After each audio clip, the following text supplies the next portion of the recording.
내 동료 의사들은 나를 이상한 의사라고 부른다. 그런데 내가 왜 이상한 의사 노릇을 하고 있는가 하면 이런 방법이 효과가 있기 때문이다.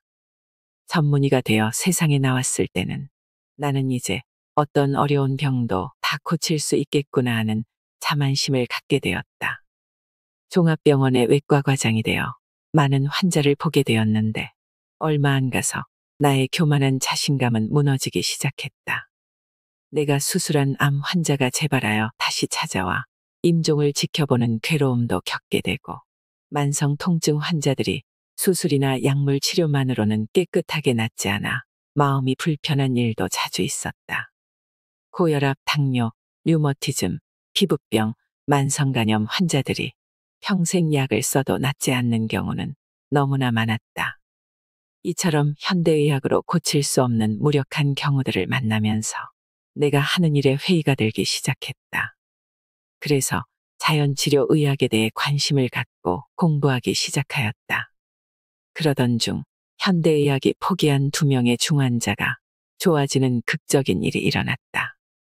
치료 불가능이라는 진단을 받고 절망에 빠져있던 60대 간암 환자와 40대 심장병 환자가 비슷한 시기에 찾아왔다.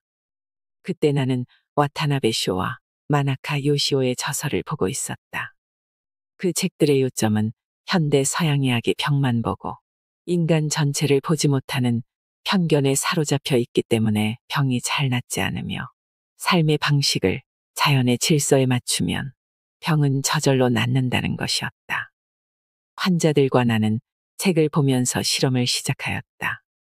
약 6개월 후에 2사람의 병증은 모두 사라져버렸다. 놀라운 일이었다. 나는 하나의 큰 가르침을 얻게 되었다. 어려운 난치병은 자연계에서 사람과 사람이 기르는 짐승들에게만 발병한다는 것이다. 사람만이 자연의 질서에 벗어나 있기 때문이며 자연의 질서로 돌아가면 병은 저절로 낫는다고 했다. 치유의 힘은 의사에게서 나오는 것이 아니라 자연으로부터 나온다. 병을 고치려 하지 말고 병을 가진 인간 전체를 치유해야 한다. 오늘 소개해드릴 책은 비우고 낮추면 반드시 낫는다라는 책입니다. 전인치유의학권이자 전홍준 박사가 30년 임상 경험에서 검증한 내용을 토대로 우리 몸을 치유하는 방법에 대해 소개하고 있는데요. 만성질환과 난치병을 약 없이 고치는 게 가능할까요? 전홍준 박사는 모든 병은 피가 탁해서 온다고 합니다. 영상이 도움되신다면 구독과 좋아요, 알림 설정 부탁드립니다. 자연을 따르면 저절로 낫는다. 몸의 치유. 모든 병의 원인은 하나, 피의 오염. 만병일독이라는 말이 있다. 10,000가지 병이 하나의 독, 곧 피의 오염에서 생긴다는 뜻이다.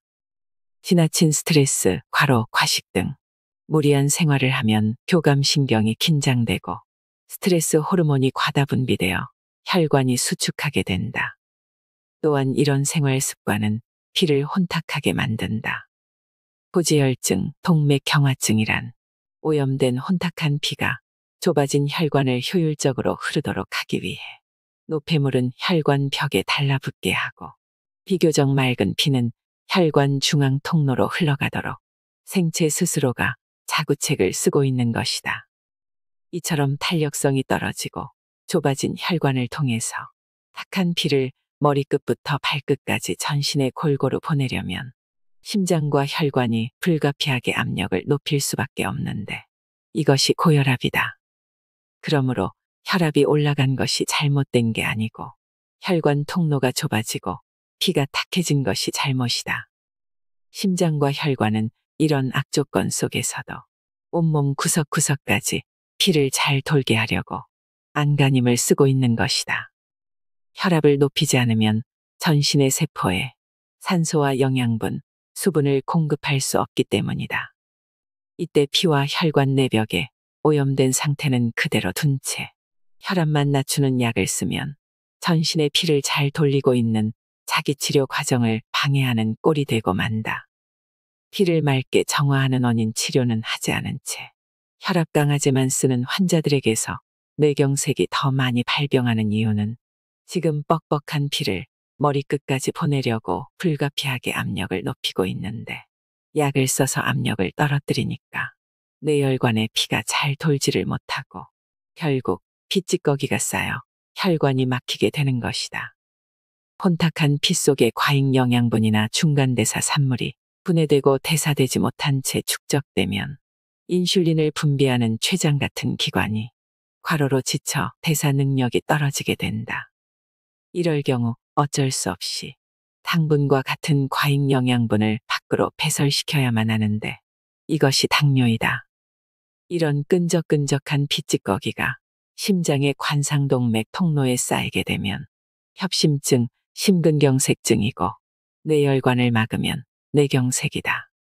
피 속에 기름기가 간에 쌓이면 지방간이고 유산이 혈관에 쌓이면 통풍, 전립샘의 혈액순환 장애로 부종이 오면 전립샘 비대증이다. 오염된 피가 관절 마디의 혈액순환을 방해하면 관절 류머티즘이나 다발성 관절염의 원인이 된다. 대부분의 두통, 어깨 결림, 요통 등 만성 통증은 근골격계의 구조 이상이 원인이 아니라 피가 오염되어 제대로 흐르지 못한 상태, 곧 혈액순환 장애가 원인이다. 허주는 동의보감에서 피가 잘 통하면 통증이 없고 피가 막히면 통증이 생긴다고 했다. 대부분의 만성 통증 원인은 혈액순환이 나빠 세포에 충분한 산소와 영양분이 공급되지 못하고 있는 탓이다. 좁아진 혈관 속으로 점도가 높은 피를 한사코 통과시키기 위해 혈관 확장 호르몬을 분비하며 생체 스스로가 안간힘을 쓰는데 이것이 통증으로 지각된다.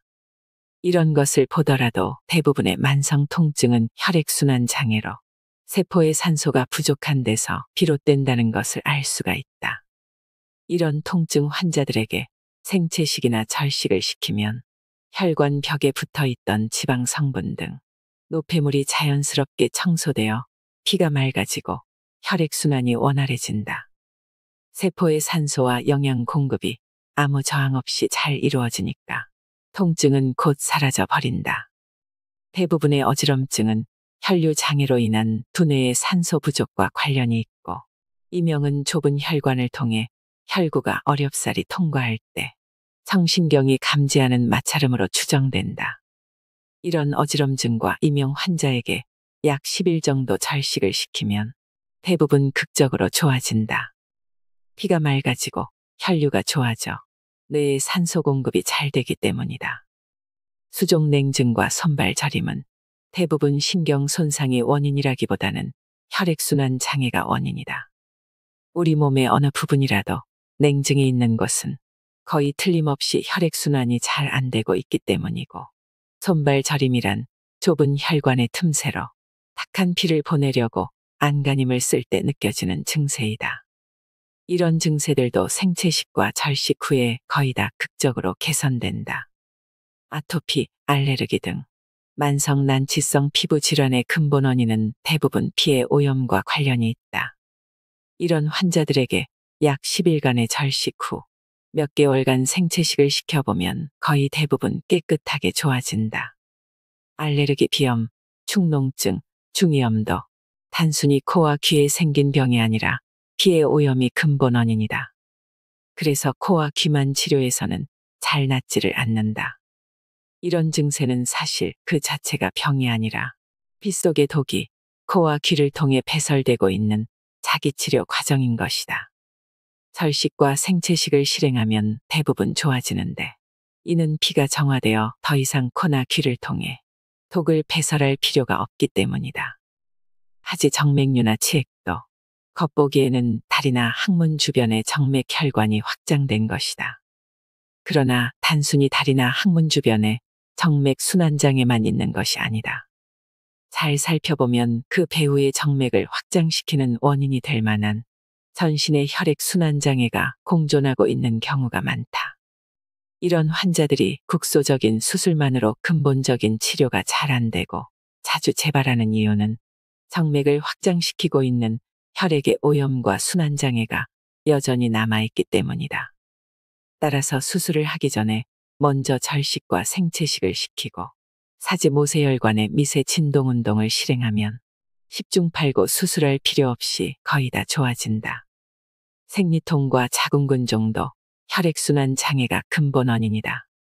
생리 때 자궁은 피의 소모가 많은 양의 피를 공급받아야만 하는데 자궁으로 가는 혈액순환이 나쁠 경우에는 혈관을 확장시켜 피를 보내려고 안간힘을 쓰게 된다.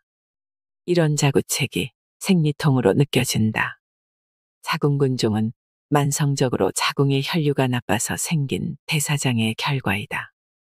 자궁근종 환자들에게 장기간 생체식과 온열요법으로 혈류를 개선시키면 자연스럽게 근종의 크기가 작아지는 것을 볼 수 있다. 대부분의 탈모는 두피에만 국한된 병증이 아니라 전신의 혈액순환 장애와 관련이 있다. 두피의 말초 혈관들이 막혀 있어 혈액순환이 안 되면 머리털의 모근이 두피의 뿌리를 받고 살 수 없다. 마치 척박한 땅에는 풀이 나지 않는 것처럼 두피의 산소와 영양 공급이 안 되니까 머리털이 돋아날 수도 자랄 수도 없게 된다. 탈모 환자가 절식과 생체식, 충분한 휴식과 스트레스 해소법을 실천하면 극적인 효과가 있다. 두피의 혈류가 개선되어 모근이 뿌리를 내려 되살아나기 때문이다. 마치 땅이 비옥해지면 풀이나 식물이 잘 자랄 수 있는 것처럼 말이다. 암세포의 특징은 비정상적인 미숙한 세포가 무차별적으로 분열하는 신생물이다. 피가 맑고 혈액순환이 잘 되는 좋은 환경에서는 모든 세포가 생로병사의 정상적인 과정을 거친다. 하지만 피가 탁해져 저체온, 저산소, 고혈당 환경이 되면 어떤 세포들은 정상적인 과정을 거칠 수 없으므로 불가피하게 미숙한 채로 분열하는 선택을 할 수밖에 없게 된다. 이것이 암세포가 생기는 배경이다. 세포가 어려운 환경 속에서 살아남기 위해서 암이라는 비상수단의 생존 전략을 쓸 수밖에 없는 저체온, 저산소, 고혈당 환경을 만드는 원인이 혈액의 오염이다. 위에서 살펴본 병증 이외의 다른 만성적인 질병들도 그 원인을 잘 살펴보면 혈액의 오염과 피의 독으로 귀결될 것이다. 그러므로 피의 오염이라는 근본 원인이 사라지지 않는 한 이런 병증은 끝끝내 사라지지 않고 계속될 것이다. 증세의 치료만으로는 병이 낫지 않는다. 현대 서양의학이 오해하고 있는 것 중에 하나가 증세를 병이라고 생각하는 것이다. 이를테면 설사에는 지사제를, 열이 나면 해열제를, 통증에는 진통제를 쓰는 것과 같은 처치를 당연한 치료법으로 여기고 있다. 그렇지만 증세라는 것이 참으로 무엇인지 잘 살펴볼 필요가 있다. 우리가 부패한 음식을 먹게 되면 복통이나 구역질, 설사 같은 증세가 나타난다. 설사란 부패한 음식이 위장관으로 들어오면 세균이나 독성으로 우리 몸이 피해를 입기 때문에 그런 부패한 음식물을 빨리 몸 밖으로 배출시켜 우리 몸을 보호하려고 조물주가 만들어 놓은 치료법인 것이다. 어떤 약이나 음식물도 섭취하지 말고 더운 물에 염분이나 설탕을 조금 섞어서 마시면 부패한 음식이 설사를 통해 다 배출될 때쯤이면 저절로 증세가 좋아진다. 그런데 설사라고 하는 자기치료 과정을 병으로 잘못 생각하여 곧바로 지사제를 쓰면 어떻게 될까? 부패한 음식이 배출되지 못하고 장내에 남아있기 때문에 고통이 장기화하거나 병을 키우는 결과를 초래하는 꼴이 되고 만다. 감기에 걸리면 흔히 열이 나고 입맛이 떨어진다. 열은 백혈구가 몸에 침입한 감기균을 잡아먹기 좋도록 조물주가 만들어 놓은 치료법 중에 하나이다. 열이란 세균을 비실비실하게 만들어 힘을 쓰지 못하도록 공격하는 일종의 불작전이라고 할 수 있다. 이때 해열제를 써서 열을 꺼버리면 죽기 직전의 세균을 살려주는 꼴이 되고 만다. 해열제를 쓰면 일시적으로 열이 떨어지는 것 같지만 거의 틀림없이 다시 열이 오르는 이유는 우리 몸의 면역 체계는 그 세균이 섬멸될 때까지 불작전을 계속해야만 하기 때문이다. 입맛이 없다면 밥 대신에 과일, 야채 주스나 더운 물만 마시게 하고 열이 날 때는 오히려 열을 더 올리기 위해 각탕법 등으로 땀을 흘리게 하는 식으로 증세를 존중하고 도와주면 하루나 이틀 사이에 대부분의 증세는 다 사라지고 활기를 되찾게 된다. 환자들에게 처음부터 해열제와 항생제 따위로 증세를 억압하는 반생리적인 치료를 함으로써 병을 오래 가게 하고 병을 키우는 경우가 얼마나 많은지 모른다.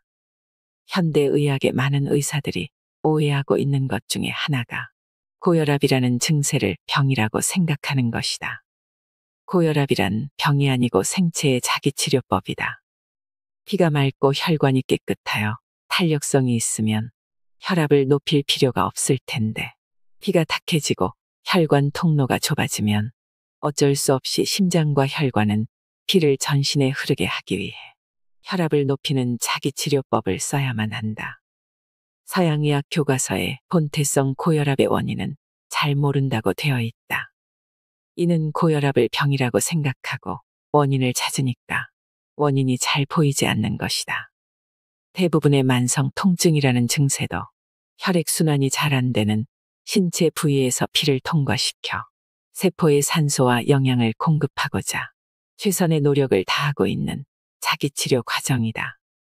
오늘날 많은 통증 환자들에게서 약물, 수술, 물리치료와 같은 방법으로는 근본적인 치료가 잘 안 되는 이유는 혈액순환 장애라는 원인이 해결되지 않고 있기 때문이다. 그렇다고 모든 증세를 그대로 내버려 두는 것이 언제나 옳다는 말은 아니다. 통증 자체가 자기 치유 과정이다. 아프면 낫는다는 말도 맞지만 도저히 참을 수 없는 심각한 통증을 방치하면 쇼크에 빠질 수 있기 때문에 이런 경우에는 진통 치료가 꼭 필요하다. 고혈압의 경우도 그렇다. 심장이나 혈관이 압력을 높이기 위해 애를 쓰고 있는데 그대로 방치하면 심장이나 혈관벽을 손상시킬 수 있고 높은 압력을 못 이겨 뇌혈관 파열을 일으킬 위험성이 있다. 피를 맑게 하는 원인 치료를 당장 하지 못할 경우라면 혈압을 낮추는 대증요법을 일시적으로 쓰는 것이 현명한 선택일 수 있다. 그러나 증세 자체가 곧 병이 아니라는 것은 확실하다.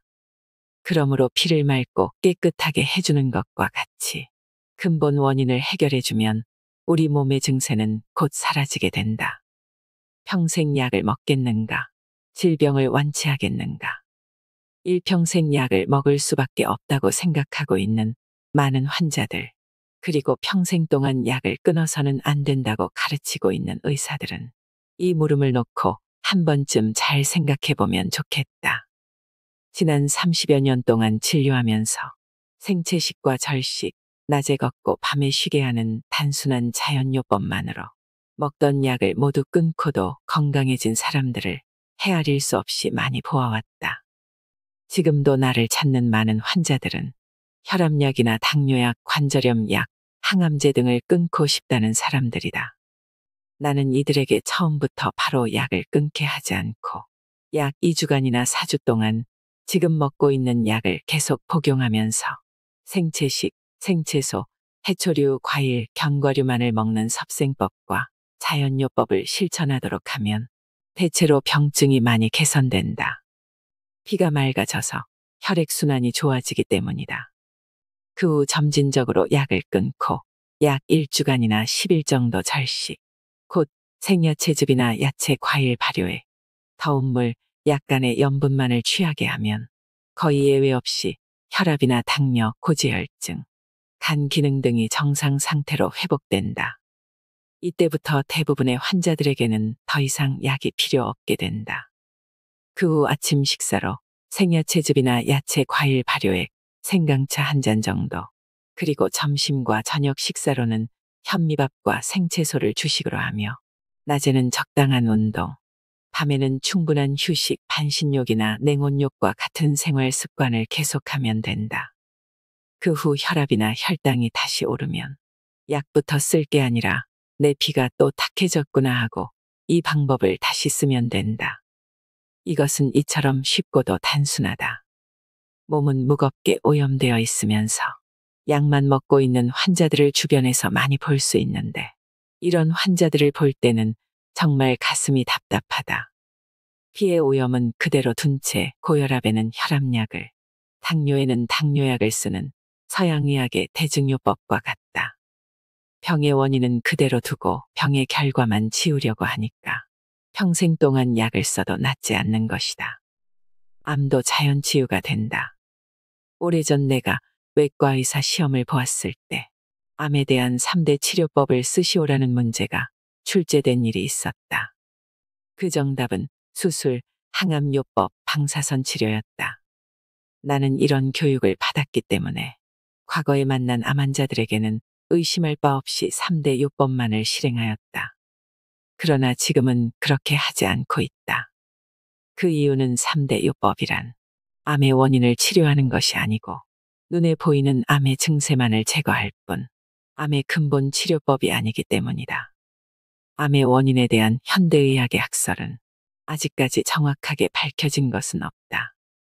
내과 의사이자 암 면역학자로 명성이 높은 아보 도우루 교수는 암 발병의 두 가지 원인을 혈액의 오염에 따른 저산소와 저체온이라고 설명한다.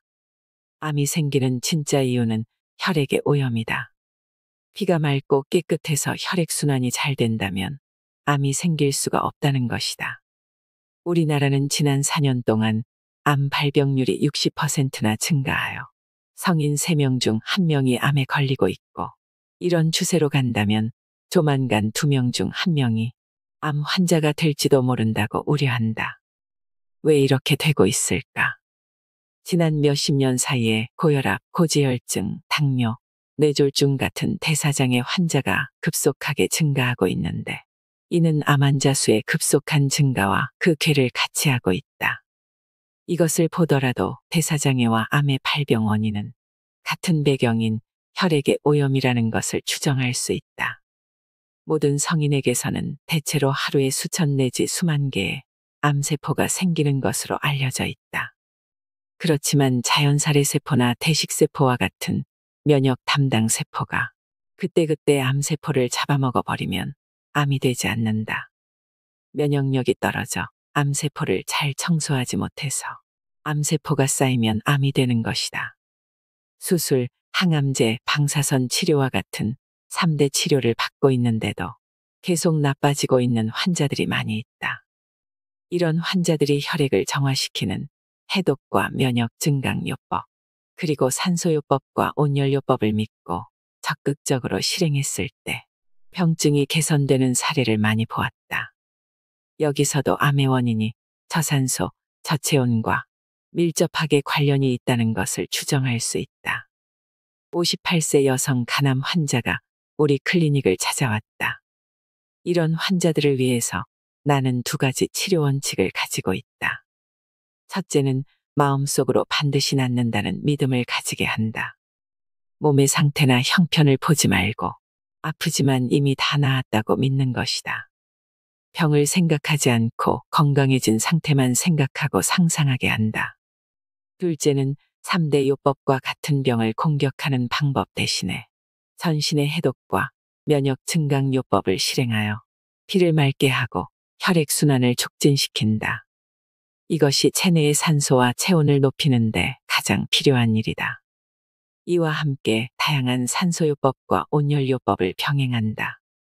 이 여성 간암 환자는 지금은 건강했던 예전의 모습을 되찾았다.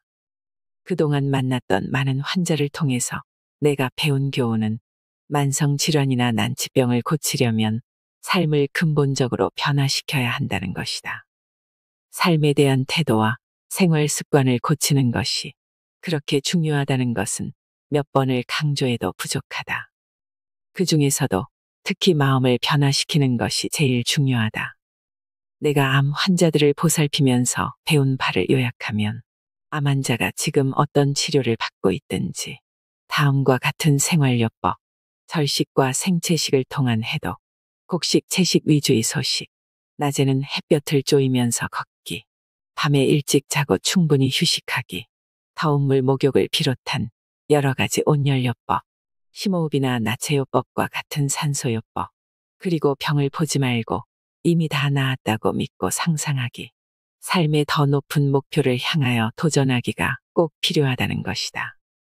이와 같은 생활요법들은 우리 피를 맑게 해주고 그 맑은 피를 전신에 잘 돌게 하여 결과적으로 전신의 세포에 산소를 충분히 공급하게 해준다. 아침 식사 안 하면 안 되나? 아침에 배가 고프지 않으면 먹지 않아도 된다. 배가 고프지 않다는 것은 우리 몸이 음식을 원치 않으며 위가 소화할 준비가 되어 있지 않다는 사인이다. 나와 우리 가족은 지난 20여 년 동안 아침을 생야채즙 한 잔으로 대신하고 있다. 사람들의 영양 상태를 체크해보면 대부분 필수 영양소인 미네랄은 부족하고 콜레스테롤이나 중성지방은 많은 편이다. 따라서 단백질, 지방, 탄수화물의 섭취를 줄이고 부족한 미네랄과 비타민은 더 많이 공급해야 한다. 이를 위한 제일 좋은 방법이 아침 식사를 생야채즙 한 잔으로 대신하는 것이다.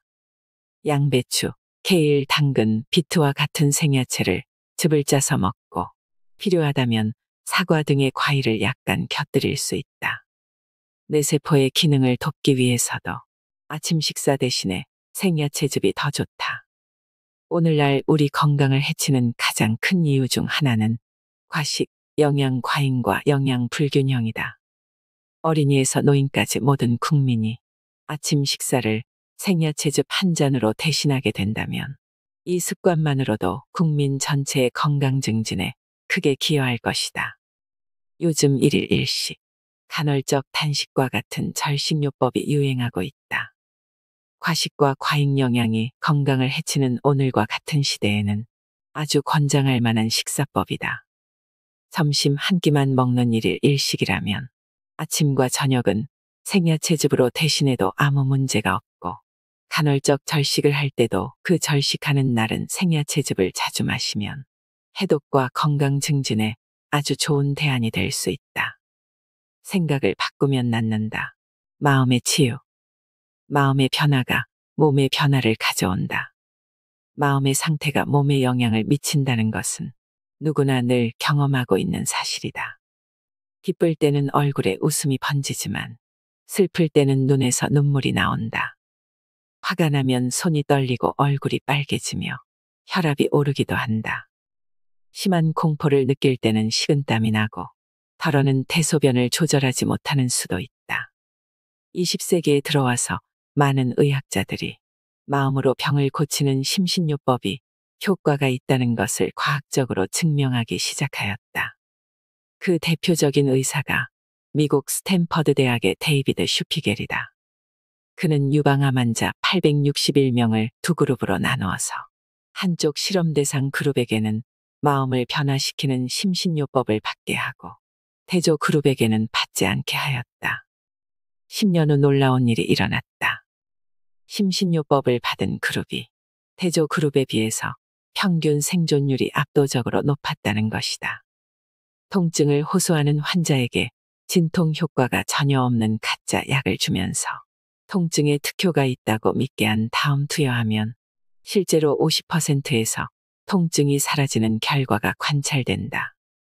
이는 치료된다고 믿는 마음이 뇌에 작용하여 통증을 없애는 엔도르핀이라는 물질을 분비시키기 때문이다.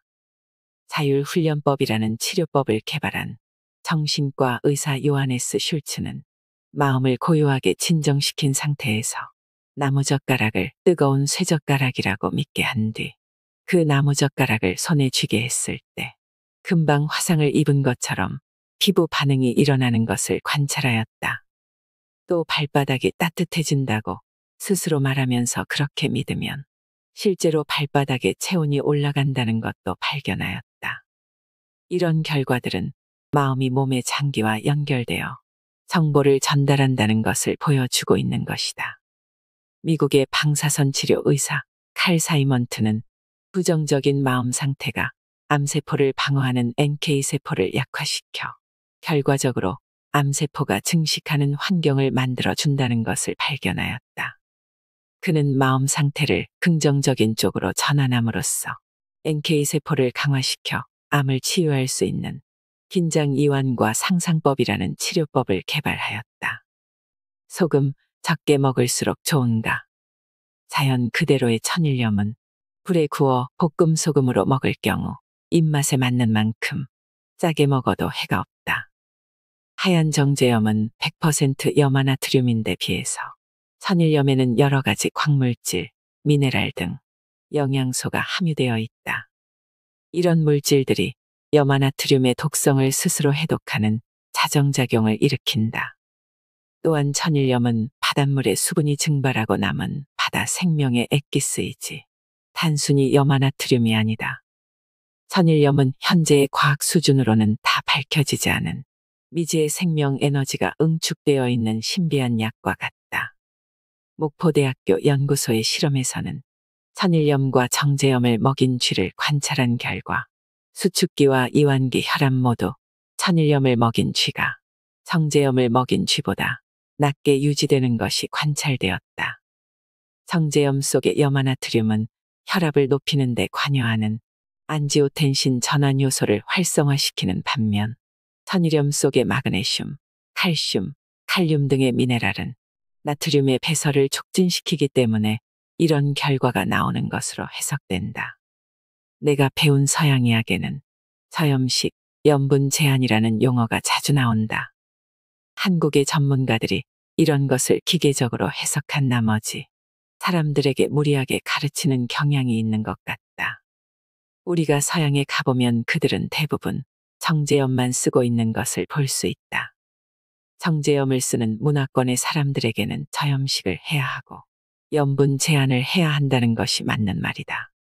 그러나 한국의 전통 음식인 간장, 된장, 고추장, 김치, 젓갈 등은 모두 천일염을 재료로 한 것이므로 서양 사람들이 섭취하는 염분과 한국인들이 섭취하는 염분은 그 성분 자체에 큰 차이가 있다. 저염식과 염분 제한을 너무 무리하게 실천하면 건강을 해칠 수가 있다. 소금의 나트륨은 체내의 삼투압 조절, 산염기 평형, 세포 외액의 양 조절 등 체내 항상성 유지에 중요하며 신경 흥분, 영양소 이동, 근육 수축 등에 중요한 작용을 한다. 소금이 결핍되면 두통, 권태, 식욕부진 등의 증상이 나타날 수 있고 장기간 결핍이 지속되면 무기력감, 피로, 불안감 등을 겪을 수도 있다. 소금은 체내에서 정화, 소염, 살균, 방부 작용을 한다. 또한 신진대사를 촉진시키고 노폐물의 배설에도 도움이 된다. 따라서 체내의 염분이 부족하면 혈액의 정화나 병균에 대한 저항력이 약해지고 몸 안의 염증도 쉽게 낫지 않는다. 소금 섭취가 부족하면 우리 몸의 체온이 떨어지는데 이는 면역력 저하와 직결되기도 한다. 적당한 양의 소금 섭취는 면역력을 증강시키고 우리 건강을 유지시키는 데 매우 중요하다. 비우고 낮추면 생명이 보인다. 피의 독을 만드는 4가지 배경. 호흡, 얕고 빠르고 거칠게 가슴으로 쉬는 과호흡. 많은 현대인들이 긴장되고 바쁜 생활 때문에 숨을 얕고 빠르고 거칠게 쉰다. 배로 숨을 쉬는 것이 아니라 가슴으로 숨을 쉰다. 갓난아이들을 관찰해보면 아랫배로 숨을 쉬고 있는 것을 볼 수 있다. 대체로 나이가 들면서 호흡의 중심이 아랫배에서 점점 위로 올라가 성인이 되면 가슴으로 숨을 쉬고 임종 때가 되면 목에서 가쁜 숨을 몰아쉬다가 세상을 떠나게 된다. 그래서 될 수 있으면 아랫배로 깊고 천천히 호흡을 해야 한다. 사람들은 왜 숨을 얕고 빠르고 거칠게 쉴까? 현대인들의 스트레스와 밀접한 관련이 있다. 가슴으로 급하게 숨을 쉬면 교감신경의 긴장과 스트레스 호르몬의 과다 분비를 부추기며 따라서 혈관이 수축되고 피가 혼탁해져 혈액순환 장애를 가져온다. 혈압의 상승, 심장박동수의 증가, 저체온과 같은 불건강의 증세들이 이런 식의 과호흡과 밀접한 관계가 있다. 숨을 깊고 천천히 아랫배로 쉬어야 하는데 반대로 빠르고 얕고 거칠게 과호흡을 하면 숨 쉬는 중심이 자연히 아랫배로부터 가슴과 목 쪽으로 올라갈 수밖에 없다. 과호흡 상태가 반복되거나 지속되면 피가 오염된다. 한마디로 얕고 빠르고 거칠게 쉬는 과호흡이 혈액을 오염시키는 것이다. 음식, 동물성, 화학식품의 과식. 음식이 어떻게 피의 독을 만들게 될까? 피의 독을 만드는 섭생법은 한마디로 너무 많이 먹는 과식이다. 특히 현대인들이 즐기는 동물성 음식에 과식이 피를 오염시키는 주요 원인이다. 과식을 하면 피 속에 과잉 영양분과 중간대사 산물이 쌓이게 되고 많은 노폐물이 축적된다. 장내에 유익한 미생물들은 약화된다. 자연히 피의 내독소가 형성된다. 음식의 섭생으로 독을 만드는 또 하나의 주요 원인은 화학물질로 오염된 음식의 과식이다. 전통적 섭생법을 지키고 있는 히말라야나 아프리카 원주민들에게 암이나 대사장애와 같은 난치병이 거의 발병하지 않는 이유는 그들의 조상이 했던 자연농법에 따라 오염되지 않은 토양에서 자란 농작물만 섭취하는 생활 습관 때문이라고 알려져 있다.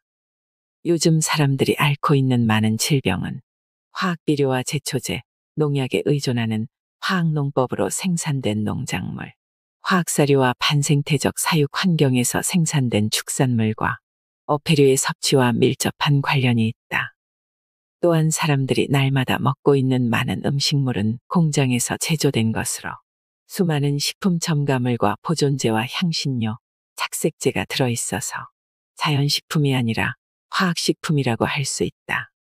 오늘날 한국인의 3대 사망 원인인 암, 심장병, 뇌졸중과 수많은 만성 난치성 질환들의 발병 원인은 동물성 식품과 화학식품의 과다 섭취와 밀접한 관련이 있다. 피를 오염시키는 원인은 이와 같은 불량식품의 과식인 것이다. 활동, 충분한 휴식 없는 과로.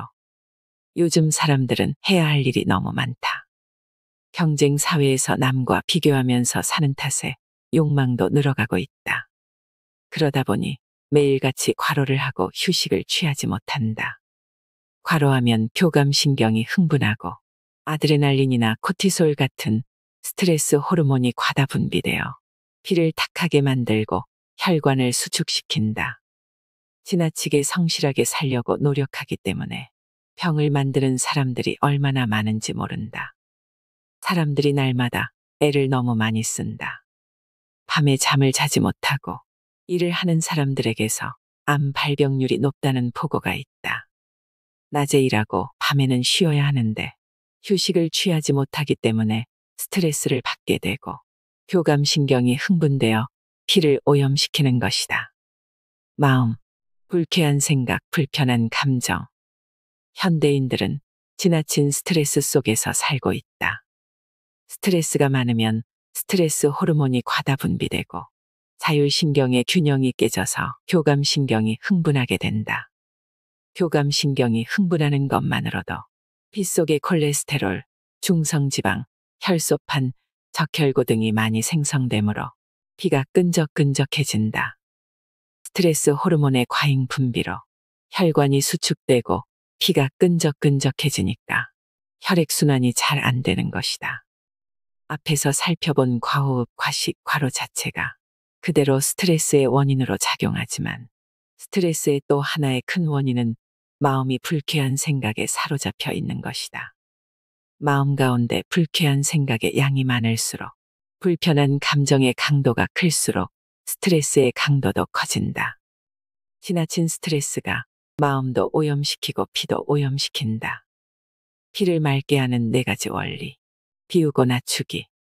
과호흡, 과식, 과로, 지나친 스트레스가 피를 탁하게 만든다고 했는데 피를 맑게 하려면 이것을 뒤집어서 반대로 실천하면 되지 않겠는가. 과호흡 대신에 깊고 느린 숨으로, 과식 대신에 소식과 절식으로, 과로 대신에 휴식과 운동으로, 지나친 스트레스 대신에 유쾌한 생각으로 돌이키면 된다. 호흡, 숨을 비우고 호흡의 중심을 낮춰라. 들이마시는 숨은 의식하지 말고 숨을 내쉬는 데만 관심을 갖고 내쉬는 숨을 휴하며 길게 비우는 것이다.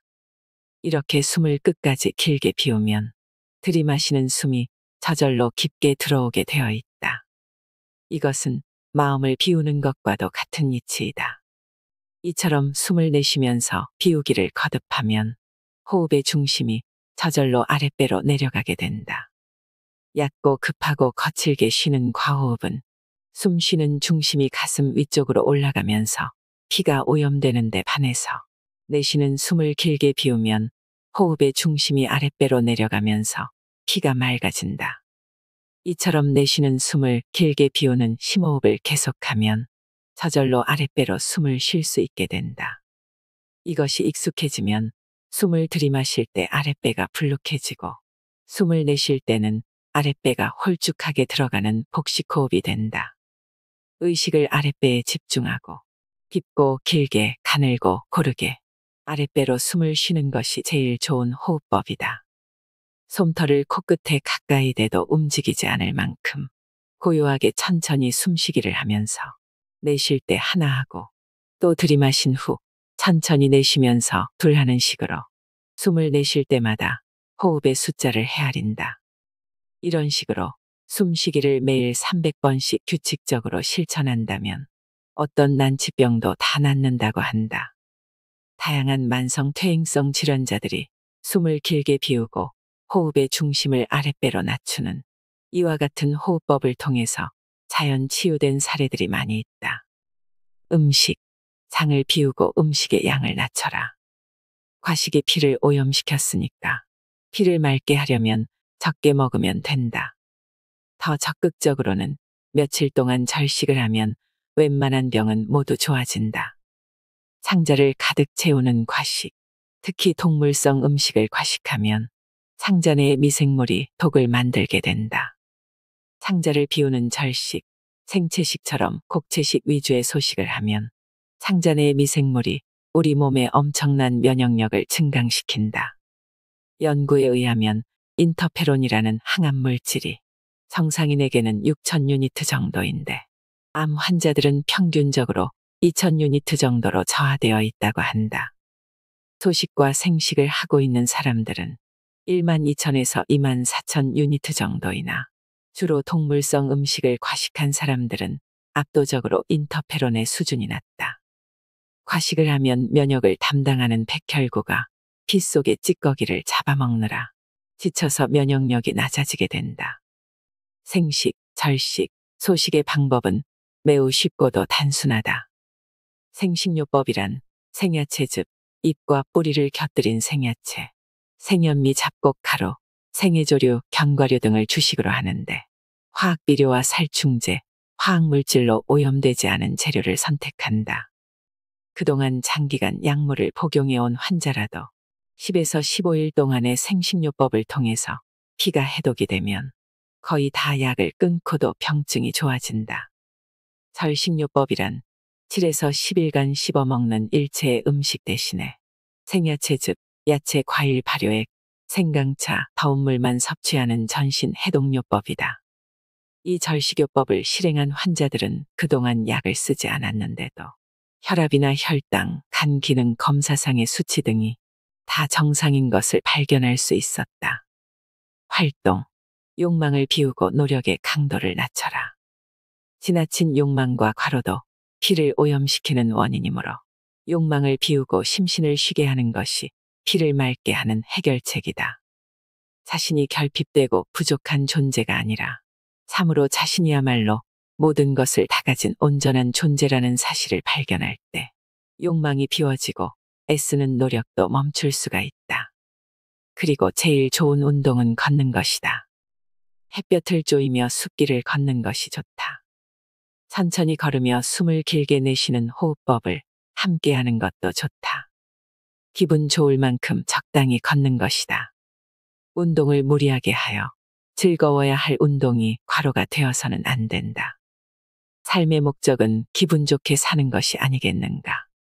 그래서 운동과 휴식도 기분 좋을 만큼 균형을 맞추는 것이 좋으며 운동이 휴식처럼 즐거움을 줄 때 효과가 있다. 밤에 일찍 잠자리에 들고 충분히 쉬는 것도 매우 중요하다. 현대인은 밤늦게까지 잠자리에 들지 못하는 경우가 많다. 이것이 얼마나 건강을 해치는지 모른다. 마음, 생각을 비우고 나를 낮추라. 마음이 유쾌하지 못한 생각들로 꽉 차 있는 상태가 스트레스이며 이런 스트레스가 피의 오염과 불건강의 주요 원인이라고 했다. 유쾌하지 못한 생각을 다 비우고 기분 좋은 생각만 마음에 남게 하는 것이 치유의 목표이다. 피가 오염되어 혈관에서 잘 흘러가지 못하고 막히면 병이 되듯이 어두운 생각들이 마음의 공간에 묶여 흘러가지 못하면 병이 되는 것이다. 웅덩이에 고인 물은 썩고 흐르는 물은 썩지 않는 것이 자연의 이치다. 피와 마음도 이와 같아서 한 곳에 고정되어 있지 않고 잘 흐르면 병이 생기지 않는다. 만성질환과 난치병, 이렇게 하면 쉽게 낫는다. 음식과 식사법. 점심과 저녁 식사는 현미밥, 잎과 뿌리를 곁들인 생채소, 해조류, 과일, 견과류, 발효 음식 등을 주로 섭취한다. 화학 첨가물이 들어있지 않은 자연 조미료로 맛을 낸 반찬을 곁들인다. 된장, 간장, 깨소금, 통깨, 들기름, 식초, 들깨가루, 마늘 다진 것, 다시마, 멸치가루 등으로도 아주 좋은 음식 맛을 낼 수 있다. 건강 유지와 개선, 질병 예방을 위한 최선의 식사법이다. 산물, 고기, 생선, 우유와 유제품, 백설탕, 흰밀가루, 흰쌀밥, 하얀 정제염, 화학조미료 등은 피하거나 주의를 요한다. 물은 되도록 더운 물을 마시되 식사 2시간 전부터 식후 2시간 사이에는 마시지 말고 저녁 식사 2시간 후부터는 마음껏 마시는 것이 좋다. 음식은 될수록 충분히 오래 씹고 모든 음식에 감사하는 마음으로 즐겁게 식사하는 습관을 가진다. 생강차 만들기. 농약이나 화학비료를 쓰지 않고 재배한 유기농 생강을 잘 씻어 껍질을 벗긴 후 믹서에 곱게 간다. 유리병에 담아 꿀이나 흑설탕으로 재워 냉장고에 보관한다. 뜨거운 물이나 홍차와 혼합하여 음용한다. 현미밥 짓기. 농약, 화학비료, 제초제를 쓰지 않은 유기농이나 자연농법으로 재배한 현미를 사용한다. 현미야말로 그 중요성을 아무리 강조해도 모자랄 만큼 좋은 음식 재료이다. 밥을 지을 때는 주로 현미와 현미 찹쌀을 1:1 비율로 하고 여기에 검정쌀, 기장, 수수, 율무 등을 조금씩 넣고 메주콩, 완두콩, 강낭콩, 녹두, 팥, 완두콩 등과 같은 콩류를 약간씩 혼합하여 밥을 지으면 영양도 뛰어나다. 이런 밥 자체가 우리 몸을 살리는 약이 된다고 해도 지나친 말이 아니다. 더 맛있고 영양이 풍부한 밥을 원한다면 감자, 고구마, 호박, 옥수수, 호두, 버섯 등을 추가해도 좋다. 이와 같은 현미 잡곡밥을 먹게 되면 영양도 아주 뛰어나고 씹는 맛도 좋다. 현미밥은 압력 밥솥을 사용하고 여기에 소량의 죽염을 넣으면 밥이 더 잘 퍼지고 맛도 좋아진다. 운동과 휴식. 햇볕 쬐이며 걷기. 운동 중에 가장 좋은 운동 하나만 고르라고 한다면 햇볕을 쬐이며 천천히 걷기이다. 오전 10시에서 오후 1시 사이가 가장 좋은 시간대이며 이 시간을 이용하기가 어렵다면 다른 시간도 좋다. 30분이나 1시간 또는 2시간 정도 될 수 있는 대로 햇볕을 쬐이며 천천히 무리하지 않고 걷는다. 공기가 좋은 숲속 길이면 더욱 좋다. 힘들지 않고 즐거운 놀이와 같은 걷기여야 하고 자연 환경과 한데 어울려 즐기는 시간이 되어야 한다. 걷기는 전신운동으로도 최선의 방법이지만 마음속에 불편한 생각과 감정을 털어버리고 유쾌한 생각과 감정으로 재충전하는 데도 아주 좋은 방법이다. 취침전 반신욕, 수족 온욕, 냉온욕. 반신욕, 수족 온욕, 냉온욕과 같은 목욕요법은 건강 유지를 위해 매우 필요한 방법이다. 현대인들의 건강을 해치는 가장 큰 원인 중 하나가 냉기이다. 특히 밤에 잠자리에 들기 전 반신욕이나 수족 온욕을 통해서 체온을 높이면 심신이 이완되고 기분이 편안해지는 것을 경험할 수 있다. 체온을 1도만 올려도 면역력이 6배 이상 늘어난다는 면역학자들의 연구 결과도 있다. 반신욕 방법. 욕조에 38에서 42도 정도의 더운 물을 채우고 하반신만 담그는 목욕법을 말한다. 배꼽 위 상반신은 수면 밖으로 노출함으로써 심장에 열과 물의 압력에 의한 부담을 주지 않고 콩팥 등 하반신 기관만 따뜻하게 덮여준다. 목욕 시간은 10에서 20분 정도 또는 본인이 가장 기분이 좋을 정도로 하되 무리하게 땀을 흘릴 필요는 없다. 처음부터 무리해서 땀이 나올 때까지 탕 속에 있을 것이 아니라 정해진 시간을 지키면서 매일 실행하면 땀이 나지 않던 사람도 서서히 땀을 흘리게 된다. 반신욕을 할 때 땀이 나지 않는 사람은 호르몬 분비가 불균형하다는 증거이다. 반신욕을 하기 어려운 환경에 있거나 반신욕을 하는 것이 무리인 중환자나 노약자는 손과 발만 따뜻한 물에 10분에서 15분 담가 주어 전신을 따뜻하게 하는 방법도 좋다. 냉온욕 방법. 냉수욕과 온수욕을 교대로 행하는 목욕법을 말한다.